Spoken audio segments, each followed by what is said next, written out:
without sound is like a world without music. It doesn't make any sense. Without rhythm, movement can feel chaotic and unpredictable, kind of like our emotions without regulation. But what if music could guide our emotions just as it guides dance? Because let's face it, without direction, it can feel like we're spiraling out of control. And that's exactly how I felt 5 years ago. My husband, 3 small children, and I had moved in with my sister-in-law, a COVID ICU nurse, during a major home renovation. He spent his days working a 9-to-5 and building our home from scratch. My sister-in-law spent her days working overtime at the hospital, and I spent my days at home raising 3 children and building a startup for nearly 3 years. Oof.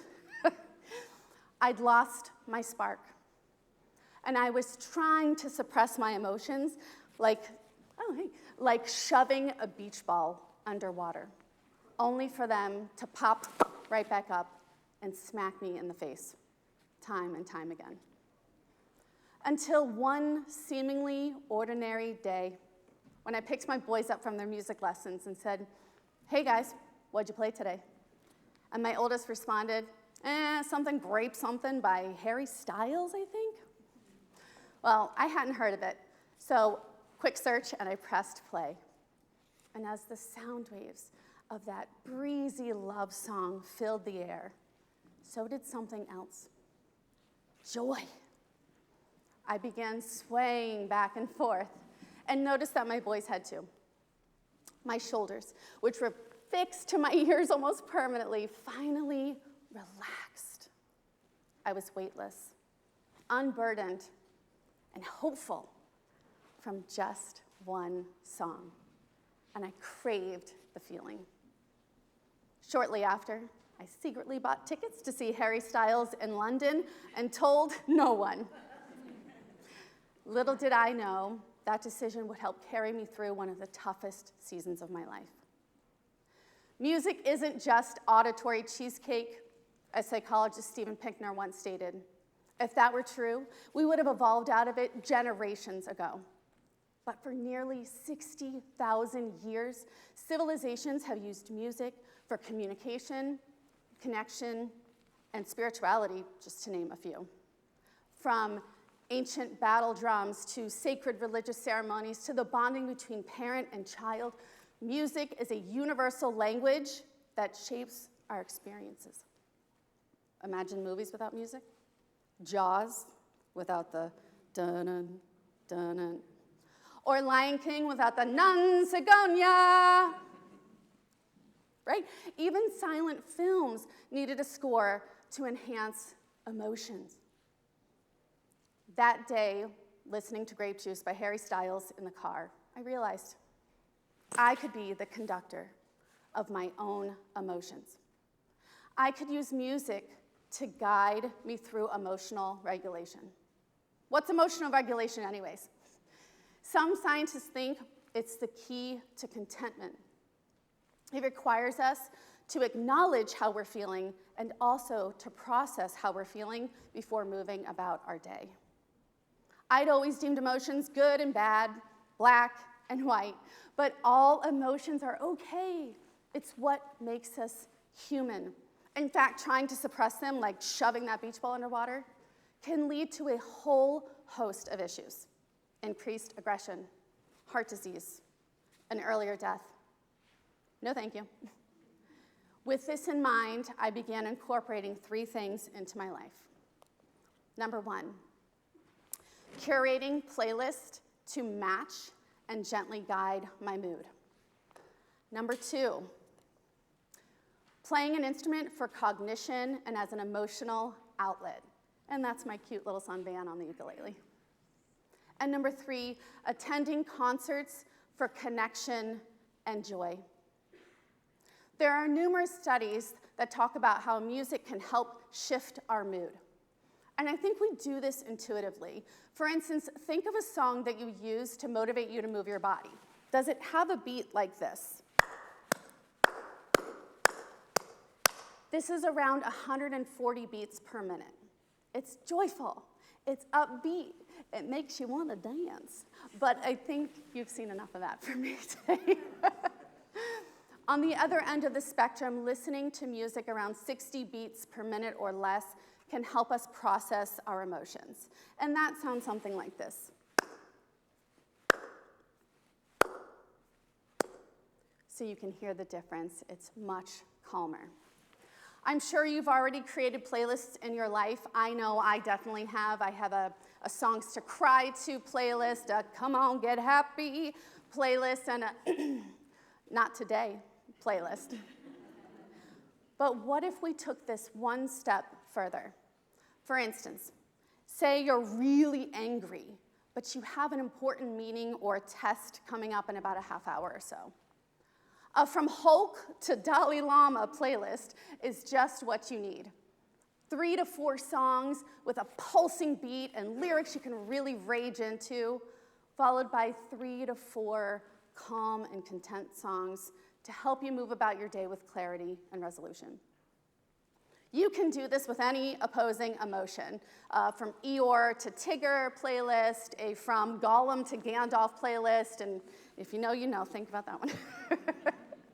Have fun coming up with the names.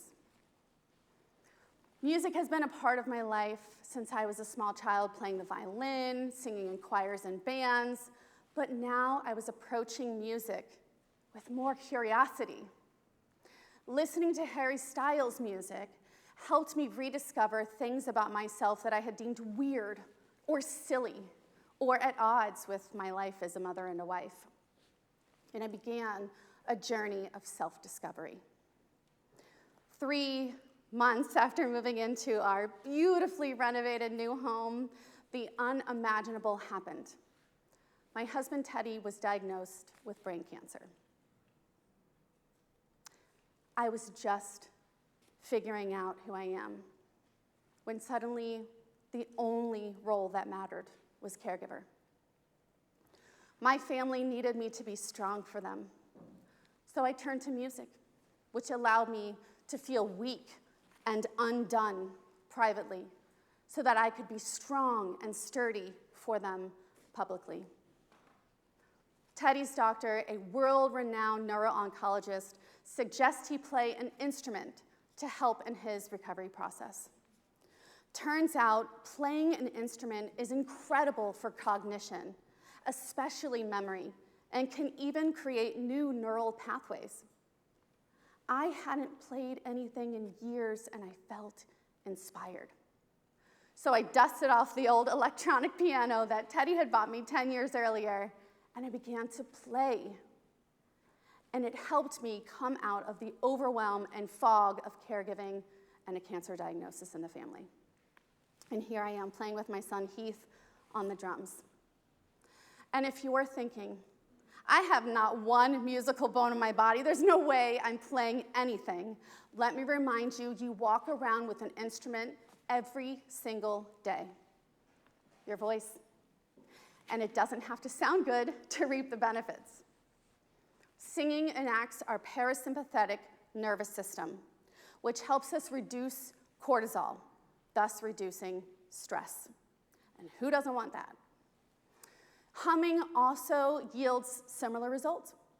I hum every morning, I hum every night, and any time in between I need a quick hit of contentment, which can be a lot every day. Do you want to try humming with me right now? Yeah, you can hum as much as you want during the day, but right now, let's give a big hum. I'm going to take a big deep breath in. Join whenever you're ready. Hum.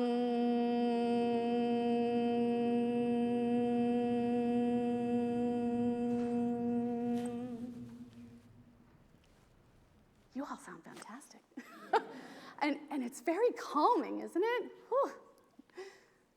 Music was playing an even more vital role in my family's lives, and we began prioritizing going to shows. Yet I still hadn't told anybody about those Harry Styles tickets. When I finally confessed, Teddy's doctors encouraged us, insisted almost, that we go. saying it would be helpful in his healing process. And it certainly wasn't the only thing, but they were right. Teddy's been holding steady and stable for 2 years now, and he's in the audience with us today.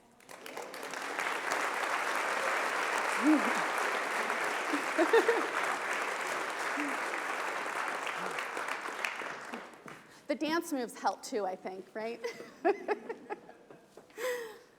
Concerts are magical experiences where incredible things happen. Our heart rates and our respiratory rates sync up, helping us to act as one. Our oxytocin is released, which is actually our connection hormone, making us more susceptible to giving and receiving love. And boy, couldn't the world use more of that these days. Abraham Maslow calls these peak experiences or moments of enlightenment, where we can actually lose sense of space and time. Concerts are also incredible equalizers. We hand out friendship bracelets to strangers without caring or asking about their political affiliation or socioeconomic status. We are bonded by the beat, the emotion, and the artist. Neurologist Dr. Andrew Budson also likens concerts to time machines, meaning 10 years, 20 years down the road, if you hear a song that you heard live, it can catapult you back into that same time, space, and most importantly, emotion of that experience. That means no matter what happens, Teddy and I will always have the memory of hugging while absolutely ugly crying to Fine Line at Wembley Stadium amidst the glow of 80,000 twinkling lights. Speaking of twinkling lights, if you have a phone handy, I would love it if you could press the flashlight button for me and hold it up high. Oh, this is a dream.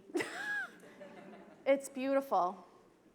I'd love to have a mini concert experience with you guys if you want to keep holding those up. I'm going to divide you into 3 sections, and I'm going to give each section one note. Hold that note even when I move on to the next section, and as I conduct you, wait a second. Oh, what the heck was that doing back there? And as I conduct you, when I go high, that means you're going to get louder, and when I go low, it means you're going to get quieter. You guys want to try this with me? Okay, let's do it. Okay. Remember how we did the hum? We're going to turn that into an ah. Okay. Ah. That's amazing. Keep holding it. Ah. Ah. Keep holding it.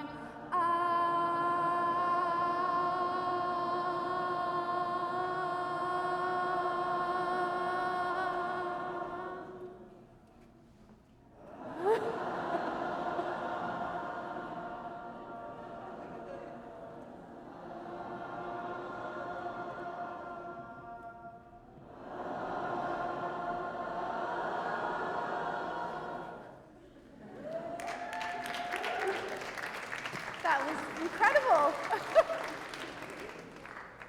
I will tell you, I'll have that experience in memory for the rest of my life, so thank you. Music doesn't just fill the silence, it fills us. When we use music to navigate our emotions, we become sturdier, calmer, more understanding people, which can lead to a ripple effect of peace and positivity to all of those around us. Whether you curate a playlist or sing in the car or buy those concert tickets, do it knowing you're making your world and the world around you just a little bit better. You can become the conductor of your own emotions. The baton is in your hands now. Orchestrate something magnificent.